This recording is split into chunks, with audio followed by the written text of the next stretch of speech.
ഇതിൻ്റെയൊക്കെ വല്ല ആവശ്യമുണ്ടോ? ജീൻസും പാൻറ്റും സ്ഥാനാർത്ഥികൾക്കൊക്കെ ഇനി വല്ല ജീൻസും ടോപ്പൊക്കെ കൊടുക്കണം. അതുണ്ട് ഡീസൻ്റ് ആവും. വാ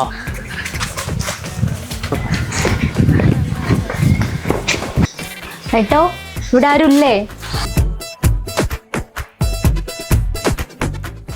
നട്ടുച്ചയ്ക്കാണോ ചേട്ടാ പല്ല് വയ്ക്കുന്നത്?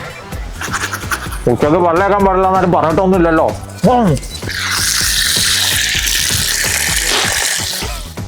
ചേട്ടാ അച്ഛൻ എവിടെ പോയി? അച്ഛൻ പുറത്തു പോയതാണ്. എന്ത് പറ്റി? ഇലക്ഷന്റെ ആവശ്യത്തിനായിരുന്നു. ഇലക്ഷനൊക്കെ അല്ലേ, സാധാരണ ഈ വീട്ടിലെ വോട്ടൊക്കെ നമ്മുടെ പാർട്ടിക്കാണ് മറയാറ്. ഈ പ്രാവശ്യം ഒരു കന്നി വോട്ടും കൂടെ ഉണ്ടല്ലോ.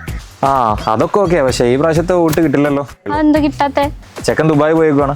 എന്ന് 3 ദിവസമായിട്ടുള്ളൂ ദുബായ് പോയിട്ട്. ആകെ 2, 3, 4 ഓട്ട കിട്ടാലത്, അതും പോയി. എന്നാ പിന്നെ അപ്പുറത്തെ വീട്ടിലെ രമേശന്റെ അടുത്തും കൂടി ഒന്ന് പോയോക്കാം.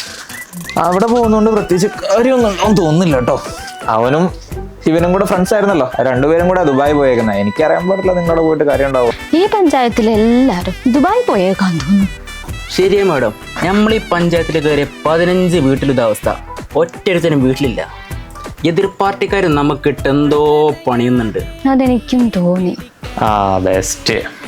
സതീശൻ പണി തുടങ്ങിയിട്ട് കാര്യം കുറേ. നമ്മുടെ എതിർ പാർട്ടിക്കാരനില്ലേ സതീശൻ, അവൻ കുറേ കാലമായിട്ട് പിള്ളേർക്ക് മോട്ടിവേഷൻ ക്ലാസ്സും കൊടുത്ത് അവന്മാരെല്ലാം ബൂസ്റ്റ് ചെയ്ത് വെച്ചേക്കുമായിരുന്നു.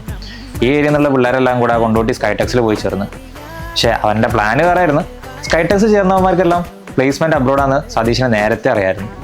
അതുകൊണ്ട് തന്നെ ഇപ്പോൾ പഠിത്തം കഴിഞ്ഞ് ഇലക്ഷൻ ആയപ്പോഴേക്ക് ഒരാഴ്ച മുമ്പ് പിള്ളേരെല്ലാം ദുബായി പോയി. നിങ്ങൾ ചുമ്മാ ഇലക്ഷൻ എന്നൊക്കെ പറഞ്ഞ് പിള്ളേർക്ക് കിറ്റും കൊടുത്ത് നടന്നോ? അവന്മാരെല്ലാം ഇപ്പോൾ കയറി ഒരു 10-15 വോട്ട് പോയില്ലേ. ഞാനൊക്കെ പിന്നെ ഇവിടെ നിങ്ങളുടെ പാർട്ടിയോടുള്ള ബഹുമാനം കൊണ്ട് മാത്രമാണ് പണിക്ക് പോകേണ്ടത് ഈ ഇരുത്തിയിരിക്കുന്നത്. അച്ഛനോട് കുറേ കാലമായി പറയുന്നത് പണിക്ക് പോകാൻ.